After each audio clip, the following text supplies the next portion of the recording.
Boldwood presents Heartbreak at Harpers. Written by Rosie Clarke and read by Juliet Burton. The moral right of the author has been asserted. This performance is owned by Boldwood. Prologue. What do you think of this, Beth? Sally Harper placed some photographs and a few lines of explanatory script on the desk in her office at Harpers Emporium. I was asked by Tatler magazine to provide them with some copy for a feature they want to do on Harpers. Do you think they will like these? Sally had made a collection of photographs of the various windows Harpers had presented through the years since they had first opened in 1911, right through the war, until today, which was a Thursday at the end of February 1926. She'd dug out some pictures of members of her staff, some of whom had not returned from the war, together with images of some rather special items that were currently on sale in the prestigious London store. "Look at this one of me when I was first employed here," Beth Burrows remarked with a laugh as she picked it up. The picture had faded over the years, but she could still see the high-necked dress she'd worn on her first day at work. She'd worked in the office at first, before becoming a supervisor in the hats and bags department. "I had forgotten these were taken." "Yes, so had I until I found them in Ben's desk," Sally said. "I shan't be including these very early ones, but I thought you would like to see them. I doubt the magazine will use more than half a dozen, and they will probably feature the windows to highlight the changing times since Harper's opened." "Yes, I imagine that is what they will be more interested in," Beth agreed. She sipped her coffee, looking fondly at her friend, who was wearing a soft, low-waisted dress in a dark blue, with a neat white collar. "Fashions have certainly changed a lot." "Haven't they?" Sally said, and laughed as she held up a faded black and white picture of herself. "Not quite what appears in their fashion pages these days." "No, I should say not. What did you do to get the Tatler interested?" "Nothing really." Sally laughed at the disbelief on Beth's face. "Ben took me to a reception at the Savoy some months ago, before last Christmas. It was to honour some war heroes, and I got talking to a young man. He was very interested in Harper's, because he'd been told I more or less kept it going throughout the war. I didn't think anything of it at the time, but then he came to the office and asked to see me. He said he was doing a series of articles for the magazine about the way life had changed in Britain since the war, the Roaring Twenties and all that, and he'd been told that I'd kept most of my female staff on when the men returned home. He was intrigued and wanted to know more. What I thought about women's role in business and society, and a whole lot of other stuff." "What does Ben think about it?" Beth asked. "Or have you not been able to ask him?" "It was a few days before he left for America when I was approached.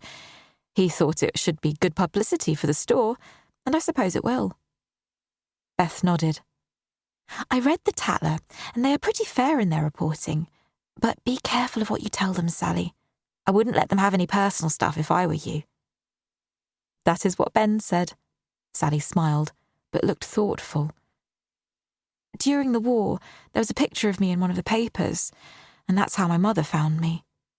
Sally sighed, because for so many years she hadn't even known her mother was alive.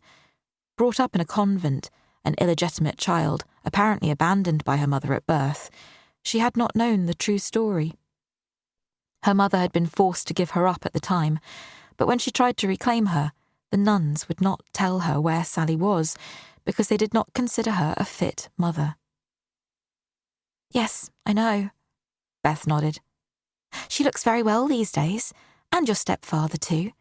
I think the years since she came to live near you have treated them well, Sally." "How is your father-in-law and Vera?" Sally asked. Bert Burrows had married for the second time to a widow he'd met a few years back, something that had surprised them all at the time. "Well, I think," Beth replied. "I see them most days, but often only for a few minutes. The children go there after school sometimes if I am here, or out with a friend." Beth came into Harper's 2 mornings a week for her meetings with Sally and did her walk about the store. It was her role to take note of anything untoward and report it, and also to give her opinions on what might be changed to improve sales or conditions. It was just an interesting thing to do, and her viewpoint was important to Sally, who liked to talk things over. Ben oversaw the store in general, making decisions about renovations, new departments, expansions, and he did the buying for a few departments. He was actually on a buying trip at the moment. He'd gone to America to try to source some new suppliers, but was expected home in a couple of weeks or so. Sally still did the buying for certain departments and kept a general eye on the store, though these days they had several buyers as well as the store manager and all the department supervisors as well as a larger office staff. Harper's was a thriving concern and very different to the way it had been during the war. "Well, I shall keep my information all very much on the business side," Sally said decisively.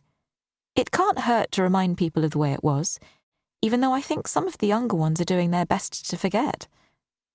The papers were always reporting some wild party or kick-up that the bright young things had been involved in. Treasure hunts were the rage, and often involved a group of intoxicated young men and women driving round town looking for things on the treasure list. They didn't much care whose property they appropriated, including policemen's helmets and even chimney pots. Beth nodded.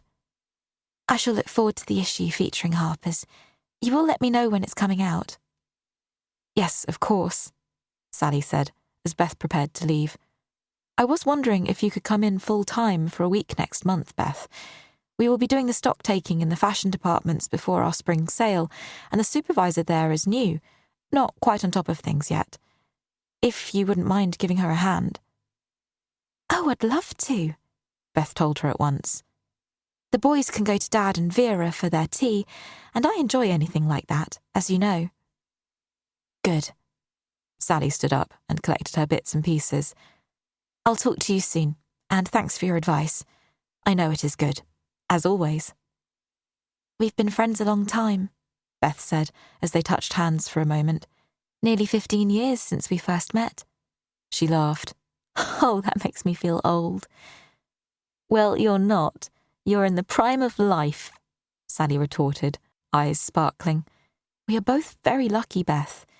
We have good husbands and children and friends.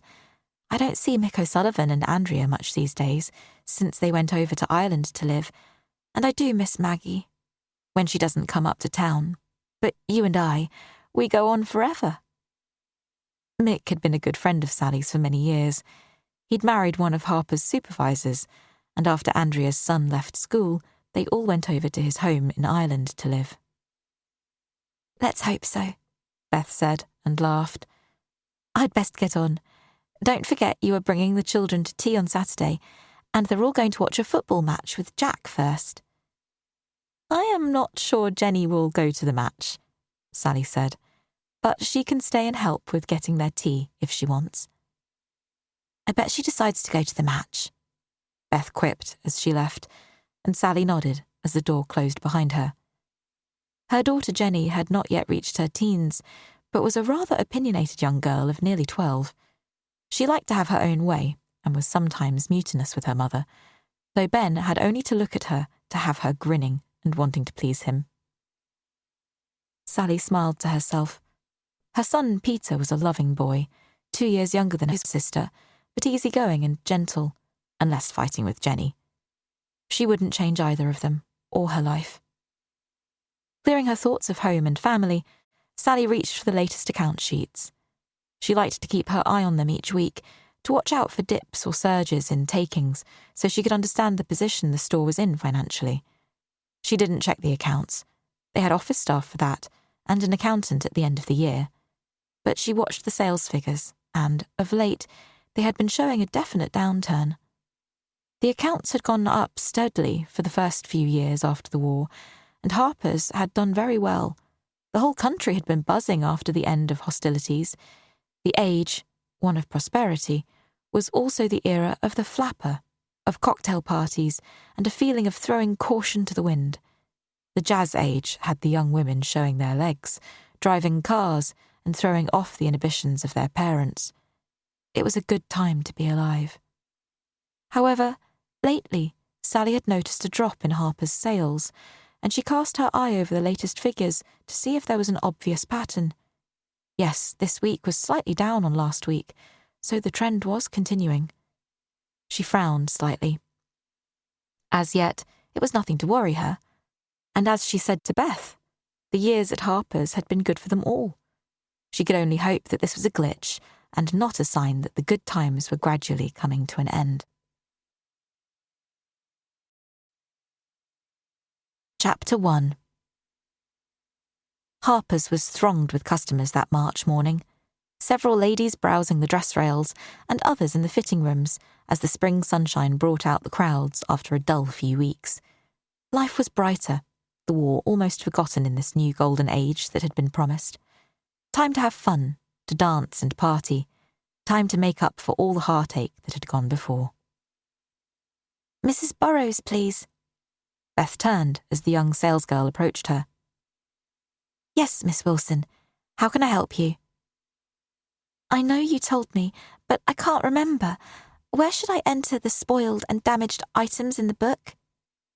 Beth sighed inwardly, as she once again showed her the column listing stock that would be placed in the next sale.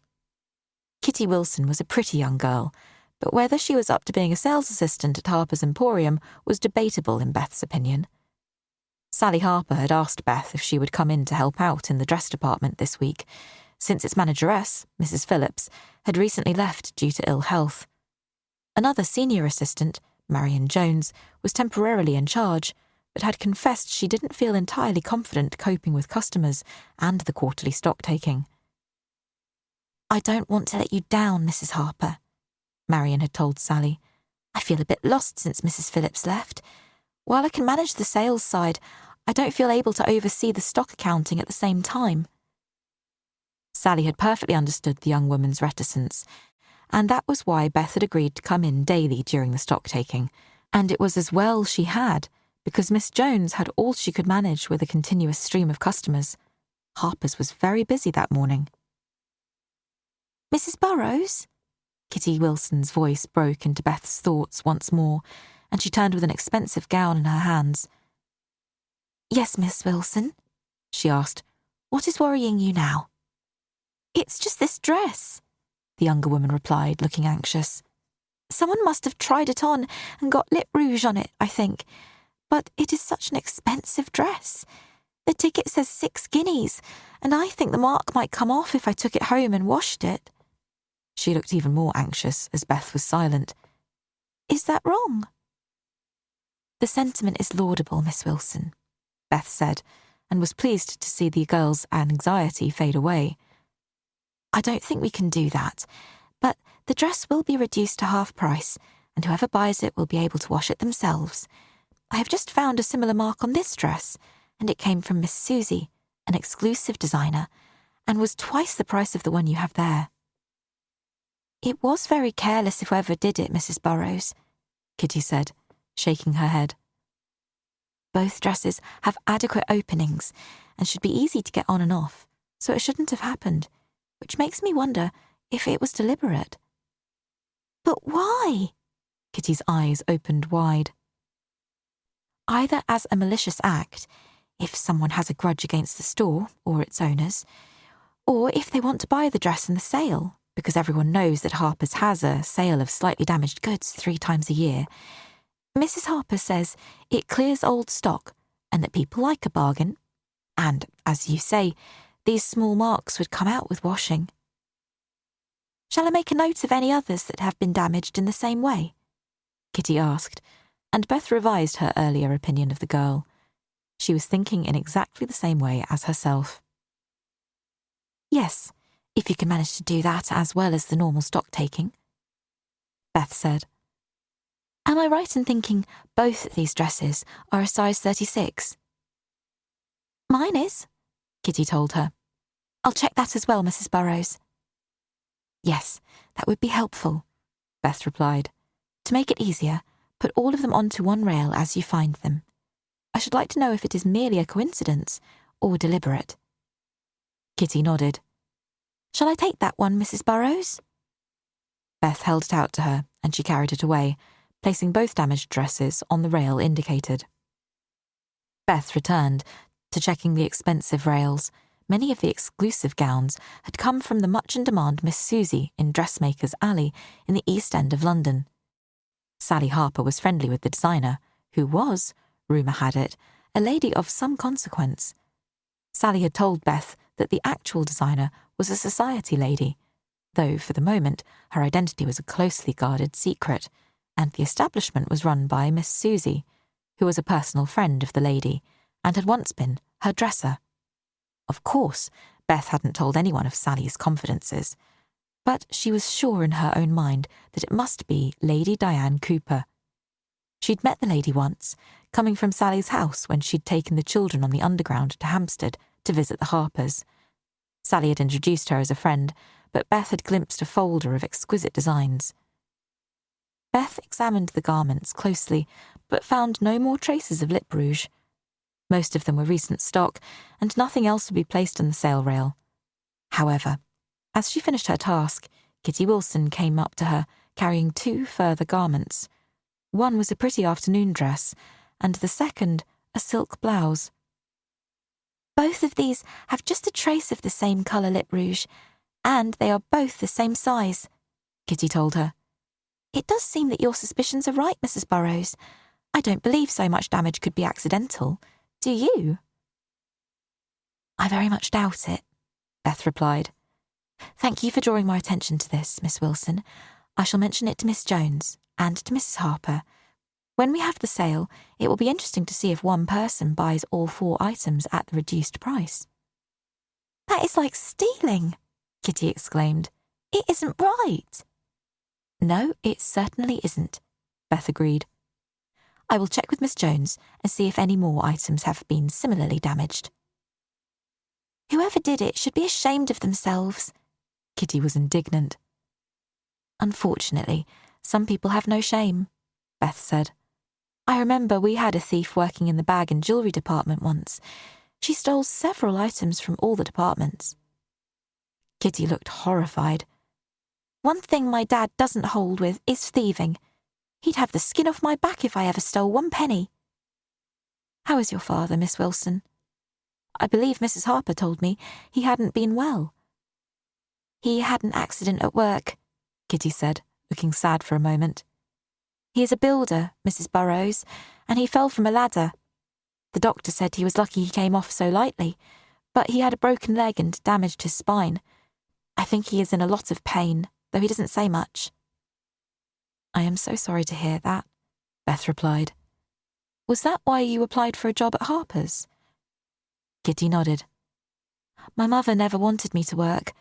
She was a seamstress before she married, and I helped her at home. She still makes clothes for ladies she used to work for, and I can sew quite well." "Why didn't you find work as a seamstress?" "Because Mum says it is poorly paid work and ruins your eyes. Dad said I didn't need to work, but then he fell, and they cut his wages to less than half until he recovers. It is barely enough to pay the rent and coal." "Oh, that was unkind," Beth sympathised, but she knew that many employers would simply refuse to pay employees who could not work. Instead, they dismissed them on the slightest pretext. "Dad says his boss can't afford to pay him if he doesn't work. The accident was his own fault, and he wants his job back when he is better." Kitty beamed at her. "I don't mind working, Mrs. Burrows. I love it here at Harper's. Everyone is friendly, and it's nice being amongst beautiful things." For a moment, her smile dimmed. "I wanted to be a secretary, but Mum needed me at home, and Dad says girls from decent families don't have to work. He thinks I should just stay home until I get married." "I was once in a similar situation. My aunt didn't think shop work was the right thing for a properly brought-up girl either." Kitty's smile came back instantly. "Thank you, Mrs. Burrows." She seemed as though she wanted to say more, but just then Miss Jones approached them. "It is time for your break, Miss Wilson. Mrs. Burrows, may I have a word, please?" Beth turned to her with a smile. "How can I help, Miss Jones?" "A customer has asked for some embroidery on one of our gowns as an extra. I wasn't sure if we still did that." Mrs. Stockbridge does wonderful embroidery and makes such a difference to plain gowns, but not everyone wants it these days. However, I am sure she would take it on if we asked her. Do you know what the customer wants?" "I said I would speak to you, if you could just have a word." Beth agreed. Minnie Stockbridge didn't do as much as she had before her marriage, but she was a lovely person, and Beth was certain she would be happy to embroider a gown for their customer if asked. When she talked to the lady who had inquired about the embroidery, she discovered that she had had a gown embroidered by Mrs. Stockbridge at the beginning of the war and still wore it. After a few minutes' discussion, Beth was able to send the customer away happy, and Marion looked at her in awe. "Thank you. I wasn't sure what to do, Mrs. Burrows. You were so sure Mrs. Stockbridge would oblige." "I know her well," Beth smiled. "We are old friends. You may leave it to me to arrange." Beth smiled as the young woman went off to serve another customer. It was just like old times, when she'd been supervisor in the bag, hat and jewellery department, and she was enjoying herself. "So, you think those items were deliberately soiled?" Sally Harper frowned as Beth joined her for coffee at their regular meeting in her office. "That is annoying. We accept a certain amount of damage to stock. It is only to be expected, but if done deliberately, and one of them was a Miss Susie design." She shook her head in disbelief. "Yes, I'm afraid so," Beth said. "At the moment, it is with the other damaged items in the stockroom. We normally mark them down when you have the spring sale in April, but I believe you said none of Miss Susie's designs were to be sold cheaply." "Yes, I did," Sally agreed. "I promised their designer, because she is keen to keep her designs exclusive. What size is it?" "All the items are the same size, 36-inch hip." Sally's gaze narrowed. "That is rather suspicious. You informed Marion Jones, of course. We need to watch for this sort of thing if it is deliberate." "She was shocked too, and promised to watch carefully." Beth nodded her agreement. "It is unpleasant if it is deliberate, and rather too much of a coincidence to be accidental, I think." "Someone wants to buy themselves some nice things at a reduced price," Sally remarked. "Well, we shan't oblige them." She thought for a moment. "I think we will offer the slightly damaged goods you've picked out to our girls. They can have them at the reduced price, plus their staff discount." Sally's eyes sparkled with mischief. "I am sure some of Harper's girls would be happy to have something pretty at less than half the shop price." "I'll speak to Marion Jones," Beth said, amused at Sally's reaction. "Tell her that those 4 items are only for staff. I know Kitty Wilson admired the day dress. She offered to wash it for us, said she could easily get the mark out." "Yes, I rather like Kitty," Sally smiled.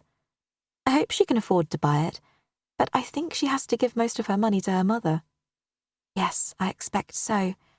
She told you her mother only allowed her to work because they badly needed money." "Yes, her father is laid up after his accident." Sally looked thoughtful. "I think all the girls in the dress department should get a small bonus for their hard work with the stock taking. I'll inform Mr. Stockbridge. An extra 5 shillings this week." "Lucky girls," Beth said with a smile. "You are such a good employer, Sally. You and Ben." "We like to be fair to our young ladies," Sally said, a hint of mischief in her bright eyes. "After all, I was one of them a few years ago, and I know most of them are stony broke half the time." Beth nodded. "I remember the feelings, Sally. We've both been very lucky in our lives, and it is right that we do what we can for others. I would buy that Miss Susie dress in a heartbeat, but I need a larger size now. I do hope one of the girls can buy it." "Yes, let's hope so. I'll tell Marion they can pay by instalments if they wish." She smiled fondly at Beth. "You haven't forgotten you are coming to lunch Sunday week, you and Jack and the children. I'm hoping Ben will be back by then, but in his wire, he said he couldn't be certain and would let me know if he managed to get a passage. I haven't heard anything more, so perhaps he was too late. He'd been told there was a birth going, but he might have missed it." I suppose the passenger ships are busy again now. Everyone wants to do all the things we couldn't in the war. Beth smiled. No, of course we haven't forgotten we're lunching with you. We all love coming to visit you, Sally. Yes, I think it is why Harpers is so busy at the moment. It is as if those who survived the war feel they have to live hard because they are on borrowed time. Beth gave a little shiver. Please don't, Sally. It makes me wonder what can go wrong next. But I think you are right. The papers are filled with photographs of bright young women and dashing men dancing the night away, and the outrageous clothes some of them wear. I think it is almost as if they are determined to party until they drop. Yes, that is absolutely true, Sally replied seriously. Some of the young girls are becoming quite wild, drinking and dashing from one nightclub to another. Beth nodded. The papers often had headline stories about young debutantes and their escorts behaving in a shocking manner. Young men had always been high-spirited, yet somehow that was expected. But now the young ladies were behaving similarly. It was a sign of the age, so they said, or a reaction to the dreadful war. Yes, I suppose they do, Beth agreed. I can't understand it myself, Sally. Even if I was free to go out every evening, I wouldn't behave like some of them do. She laughed. With my 2 boys, chance would be a fine thing. I've always had help with the children, Sally said. I couldn't manage without Mrs. Hills, but Mum looks after mine a lot of the time now. She adores Peter and Jenny, says she's making up for not being able to look after me when I was little. The children love their granny, don't they? Yes, they do. And I don't worry when Mum is there. I know she will look after them while I am working. She was thoughtful for a moment. Have you seen the window displays this week? I caught a glimpse as I came in this morning. Why? Have a look when you leave this evening. Sally frowned. Something is missing, but I don't know what. Yes, of course I will. Beth looked at her. You haven't heard from Mr. Marco, I suppose? I haven't, and Ben has been abroad.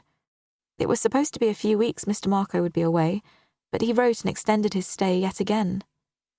Their talented window dresser and one of Ben's closest friends had suddenly decided to go off to France after Christmas. They'd thought it would be a quick visit, but he'd written to Ben and asked for extended leave. Oh well, I suppose he will come back when he's ready. I'm sure he will, Beth nodded and glanced at the clock. I'd better go, Sally. I have some more checking to do, and I want to leave by 3, as Vera has a doctor's appointment at 4, which means I need to collect the boys from school. Oh, nothing too serious, I hope. I certainly hope not, Beth replied with a frown. She and Bert are so comfortable together. It would be a shame if anything were to cut their time short. Let's hope not, Sally said instantly.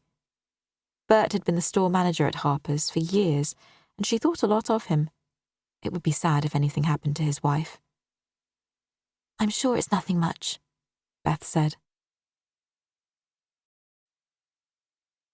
Chapter 2. Kitty Wilson walked the last few yards to her home in the street of back-to-back terraces. Before her father injured himself, they'd lived in a much nicer area with a back garden and neighbours who were friends, but they hadn't been able to afford the rent after he'd had to stop work, and just a few weeks previously they'd had to move to Kettle's Yard. It was so called because the 3 rows of terraced homes formed a kind of square, at the bottom of which was a junkyard with a big board advertising Kettle's Yard. Sometimes a smell hung in the air, emanating from the yard, and Kitty's mother complained that she'd seen rats at the back of the house. She was sure they had come from the junkyard. I can't imagine what goes on in there, she'd complained with a shudder of horror. I never expected I would end up in a place like this. Kitty's mother was at the big black range, stirring a pot, when Kitty entered and looked up, but didn't say anything. Kitty put down her handbag, took off her coat, and turned to her. Is there anything I can do, Mum? Well, I'm glad someone wants to help. Annie Wilson cast a look of disgust at her husband as he sat slumped in his chair, nursing a mug of hot tea. My poor mother would turn in her grave if she saw what I'd been reduced to. Her sniff was audible, but Kitty looked at her and couldn't see any tears. "Dad can't help it, Mum," she said, defending him. "It's only until he gets back on his feet again." "If he ever does." "Mum!" Kitty glanced at her father, but he didn't appear to have heard. His head was back, his eyes closed. She noticed he hadn't shaved, and it looked as if he was wearing the clothes he'd been wearing for days now. Kitty's heart sank. Her father had been a proud, upright man, and the change in him was disheartening. He seemed as if he'd just given up. She went to his chair and touched his hand. "Are you all right, Dad? Is there anything I can get you?" He looked up at her words and smiled. "Kitty, you're back. Did you have a good day?" "Yes, thank you. It is lovely working at Harpers." "Good. I'm glad you're happy, lass." Something in his tone told Kitty that he had heard her mother's complaints, but had chosen to ignore them. She wondered how much more he'd had to listen to since his accident. She glanced at her mother, who was still stirring something on the range. Her face wore a look of discontent, and Kitty's stomach plummeted. It was obvious her mother was in one of her moods. She'd suffered from them all her life, though never as much as now. "Shall I set the table, Mum?" "It's your job," her mother replied coldly. "Or do I have to do everything around here?" Kitty didn't answer, because whatever she said would be wrong. Instead, she fetched a cloth from the dresser drawer and spread it over the pine table. Then she set cutlery and plates for 3 people. "What are we having this evening? It smells lovely." Kitty hoped a compliment would ease her mother's sullen anger. "Stew again, and more vegetables than meat," came the reply, but Kitty's mother didn't turn. "Oh, I forgot," Kitty said brightly. "I've been told to expect another 5 shillings in my pay packet this week because of the extra work we've all done stock-taking." "Well, that is something. I'll be able to pay the rent man when he comes next Monday." Kitty's mother turned with a saucepan in her hand. "Not that I approve of you working in that place, but beggars can't be choosers." "Oh, Mum, it is lovely there," Kitty exclaimed, stung by the tone of her voice. "I really enjoy helping ladies choose their new clothes, and Mrs. Burrows has been there all this week. She is very nice, and Miss Jones is too. I think I was lucky to get the job there." "In my family, girls didn't go out to work. They stayed home and helped their mother until they are married." Annie Wilson frowned at her. "I dare say you do your best, Kitty, but we barely get by on your wage. It would be much better if you encouraged that nice Mr. Miller to call on you. He would look after us if you married him." Kitty swallowed hard. She couldn't meet her mother's eyes as she gave her head a little shake.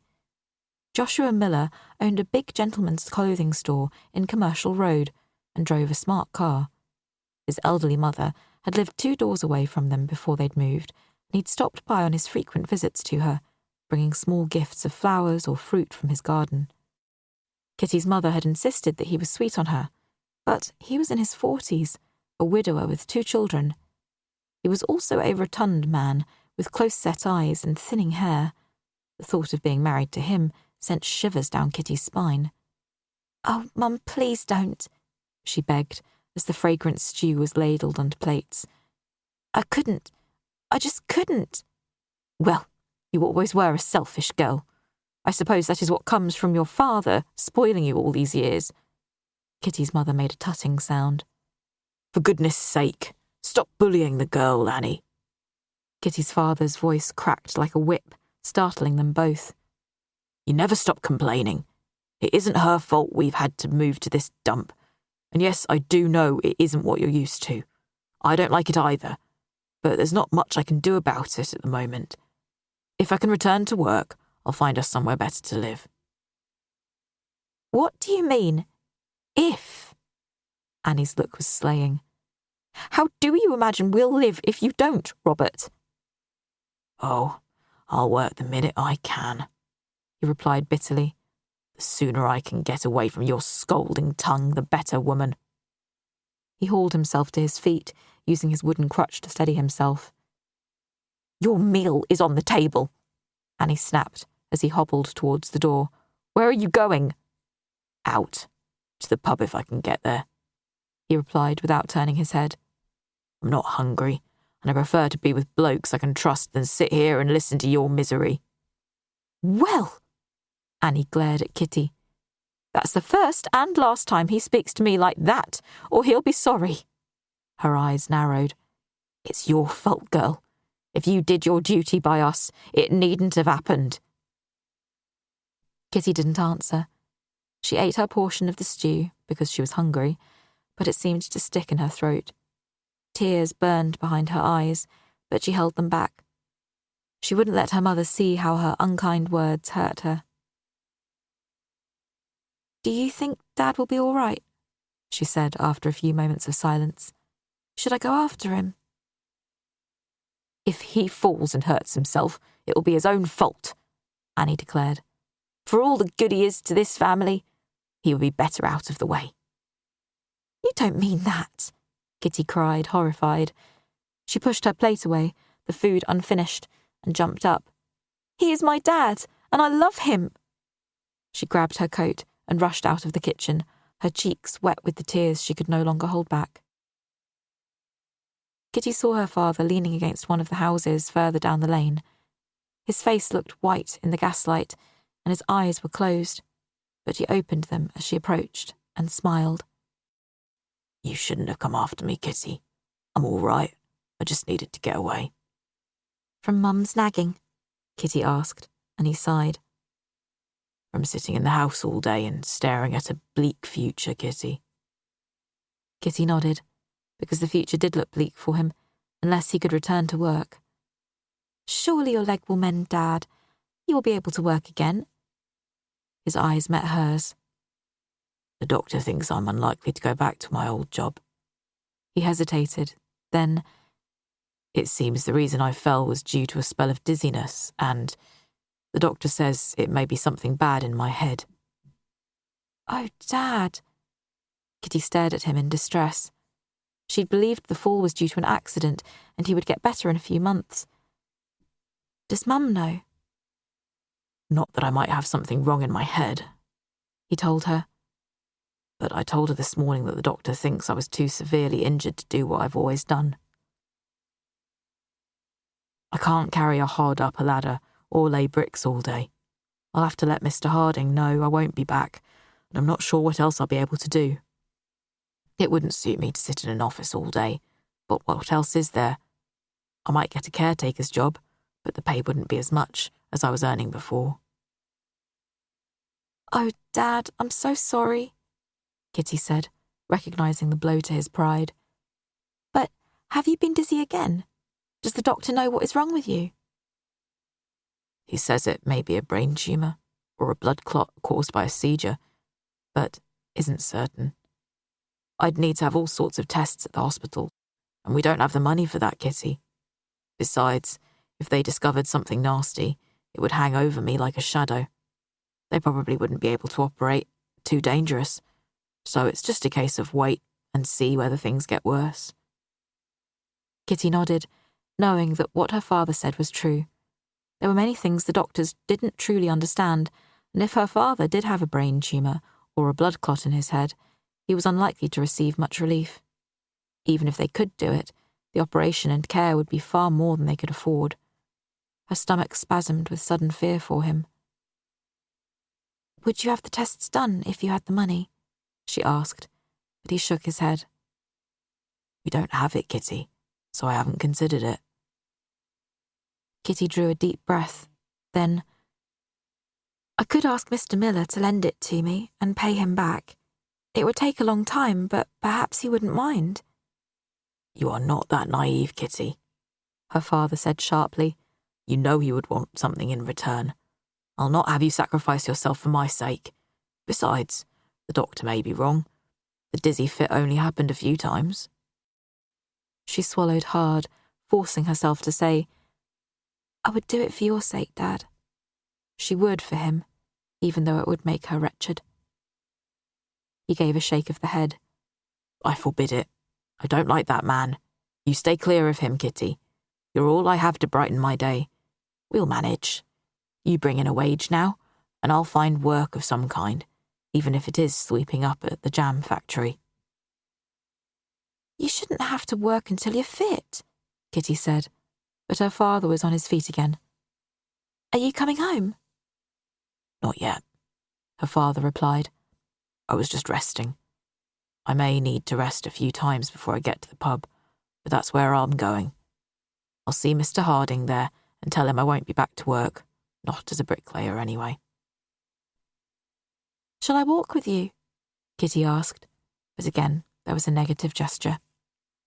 She stood watching as her father made slow progress down the lane towards the main road, and the tears ran down her cheeks. She couldn't imagine life without her father. He was a strict, honest man with high principles, and he hadn't spoiled Kitty as her mother claimed, but he had shown her love and he'd taught her to laugh. He'd played with her as a child and been kind, but firm as she grew into a young woman. She loved him, and it hurt to see him humbled and uncertain. Kitty loved her mother too.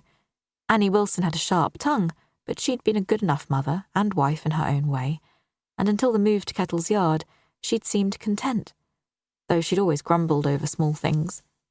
Kitty knew that it was her mother's pride that was hurt because they'd been brought so low, but she and her father had been able to make the best of what they had, and of course, Kitty was at Harper's every day, and that was a pleasure. "A penny for them?" A deep voice startled Kitty, and she spun round. Looking at the man who stood under the gaslight, lost in her thoughts, she hadn't noticed him approach. "Mr. Norton," she said, catching her breath. He was tall and had broad shoulders, but she didn't know him well, and, even though he seemed pleasant, she felt a bit nervous of him. He was, she thought, good-looking, with his light blonde hair and blue eyes. "I didn't see you." "You've been crying," he said, "and my name is Larry. What's upsetting you, lass?" Kitty shook her head. She didn't know this man, had only seen him passing down the street on his horse and cart. "I must go," she said, and turned, but he reached out and caught her by the arm. "You're Kitty Wilson. Your family moved into that empty house after your dad had his accident." "Yes, we did," she acknowledged. "Your dad owns the junkyard." "Yes, worse luck," he said with a big grin. "I wanted to work on the ships, but he wanted me in the business with him. I've got a sister, but I'm the only son." She nodded. "I must go in. My mother will wonder where I am. I'm not allowed to speak to men." "That's a shame. I was going to ask if I could take you for a walk on Sunday afternoon."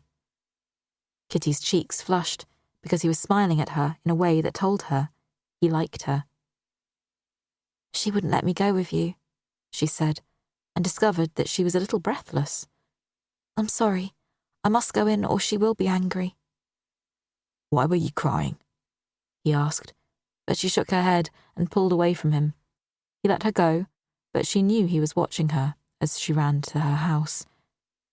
"I'm always around if you need help," he called after her, but Kitty didn't turn her head. She went into the kitchen to find her mother had cleared the dishes. Annie turned to look at her, a frown on her face. "What have you been crying for?"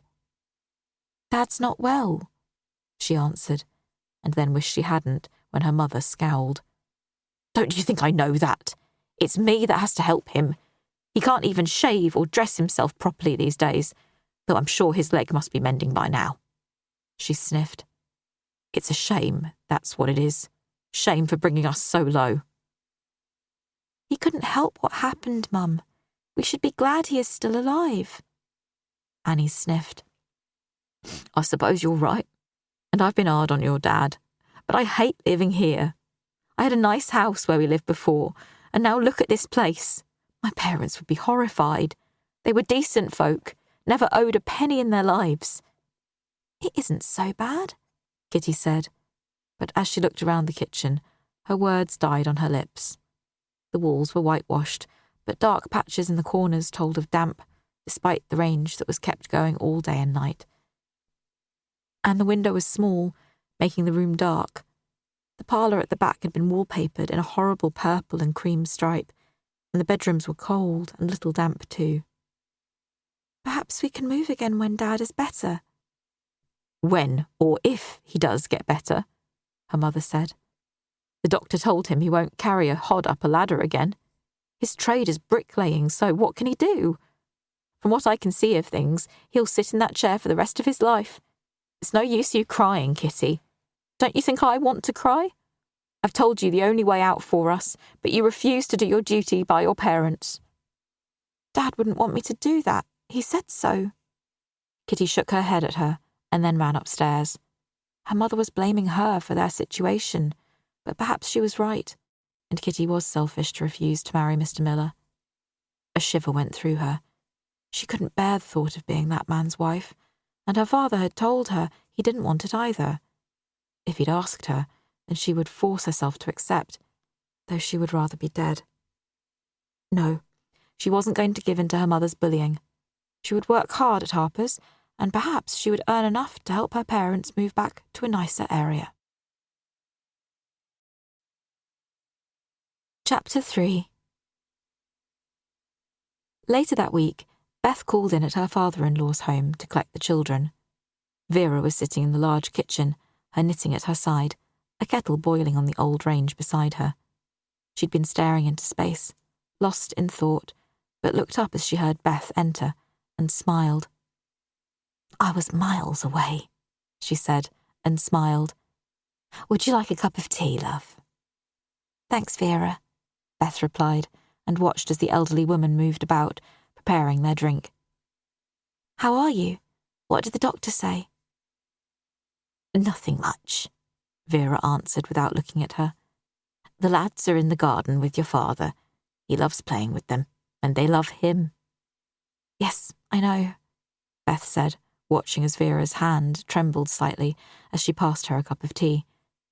She had the distinct feeling that Vera wasn't telling her something, but she hesitated to pry. "It isn't too much having them here, is it? You would tell me." "Looks alive, they keep us laughing the whole time," Vera said, and sat down with her tea. "Besides, it is only this week you're working full-time, isn't it?" "Yes, but—" Beth was about to ask if there was anything worrying her when the garden door opened and her boys came rushing in, followed by Bert. Their faces were glowing from the fresh air, their eyes shone, and their happy looks lifted her heart as they ran to her and she embraced them. "You've had a lovely time with Grandad?" "We went to see Grandad's friend. He has greyhounds, and the bitch has 6 puppies," Jack told her. "They're lovely, aren't they, Grandad?" "Aye, they are," Bert agreed. "Beautiful little pups, and worth a bit. Their father was a champion courser, and their mother comes from a line of coursers too. George reckons he's got a winner or two there." "Greyhound coursing," Vera scoffed, but her gaze was warm as it rested on the boys and her husband. "It's a cruel sport, and they only do it for gambling." Bert grinned at her. "You won't catch me wasting my money on the dogs, Vera. I've got better things to do with it." "I should think so too," she said, but she was smiling. "I don't grudge you the odd bet on the horses, Bert, if you fancy it." "That's more in my line," he agreed. "George reckons he's got a surefire winner for this Saturday at Newmarket. I don't think any race can be certain, unless it is fixed, and I don't hold with that. But I'd enjoy a visit to Hampstead Heath one evening to watch the dogs coursing, if you fancy it. George says they mostly chase lures attached to the back of a van anyway, because there aren't always rabbits about, and there's talk they're thinking about some kind of mechanical thing for the greyhounds to chase on a track. If they open one in London, would you fancy a trip out one fine night?" "Me? Stand there watching some daft dogs run after a lure while a lot of even dafter men yell their heads off?" Vera scoffed. "You go, Bert. I'll stay home with my knitting, and you can tell me all about it." "We'll see," he muttered, and accepted a cup of tea. Beth noticed the anxious look that flitted across his face and was swiftly hidden. "There's a good musical show on at the Haymarket," It's your birthday soon, Vera. You'll have to decide what you want to do for your treat. That sounds lovely, she agreed and looked at Beth. What are you doing this weekend, love? Jack has heard about a circus on Hampstead Heath, Beth replied. He is going to take the children on Saturday afternoon. He will be working in the evening, but if Dad wants to go to Newmarket or the Heath with his friend, I could come and keep you company for a few hours, Vera. I know someone who will look after Jack and Timmy for me. She frowned. Then, I think Jack is taking us all for a drive out on Sunday. We'll go to Richmond Park, have a walk, and then have lunch somewhere nice. Jack has to work again in the evening, of course. Doesn't that son of mine ever get an evening off? Bert asked gruffly. The lad never seems to stop working. The restaurant is busy, Dad, Beth replied. He has one Saturday evening off a month and takes me somewhere nice, but I'm quite content with my life. I have friends and I meet them sometimes, or they come over and have a chat, and we have sandwiches and coffee or a light meal if I feel like cooking. Sally Harper invites me over too. I don't miss out, and Jack wants the restaurant to be a success. Of course he does, Bert said. But I hope he won't sacrifice his family on the altar of work. As I said, he is taking the boys out on Saturday, and we'll all go out together on Sunday. It is only the evenings, but he feels he needs to be there. Although, most days, he is at the restaurant for both lunch and dinner service. Bert nodded, but he was still frowning. Beth thought it was probably more to do with Vera than the fact that his son worked most evenings. Jack was the manager of Harper's restaurant in Oxford Street. He and Ben Harper were partners in the venture. They had opened it just after the war, and it had become as prestigious as the store, patronised by a good clientele. When they were first married, he'd been away from home for long periods at sea, and then he'd served in the merchant navy during the war. Nowadays, she saw far more of him than in the past, and so did the children. So Bert couldn't be upset by that. No, it had to be Vera. Beth had a niggly feeling in her tummy, but they were obviously not ready to tell her, so she couldn't press for details. Well, I'll get home then, she said, though there was no rush. Jack would still be at the restaurant. Beth had no plans that evening, other than to bathe the children, feed them a light supper, and read stories until they fell asleep. Yes, Bert agreed. We'll see you tomorrow, Beth, love. Thanks, Dad. Beth kissed his cheek, bidding the children to do the same. She then kissed Vera on the cheek and received a little hug. The boys clambered on Vera's knee, and Beth heard a sharp intake of breath. Everything all right, Vera? She asked, feeling anxious. Yes, just a knee in the wrong place. Vera smiled at her and kissed both boys on their pink faces. She told them to be good for their mum and promised a treacle tart when they came the next day. Beth was certain both Bert and Vera were hiding something from her, but kept her tongue in check. She would have a quiet word with Bert when she could get him alone. He would tell her what was bothering him, but perhaps Vera didn't want to talk about whatever was wrong with her yet. Beth took the underground line to Hampstead from Euston with the boys, stopping to buy some fruit from a barrow boy who was just packing up his stall. Got anything nice for me this evening, Jerry? She asked, and he grinned.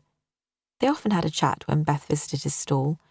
Now and then he gave her a peach or an apple for the boys, refusing to take money for them. He was a friendly lad in his late teens, and Beth liked him. She always asked after his family, and he told her about his mother, whom he looked after at home.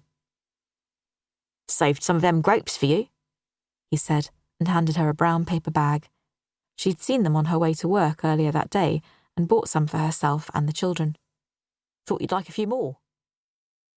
Yes, I would. They were delicious.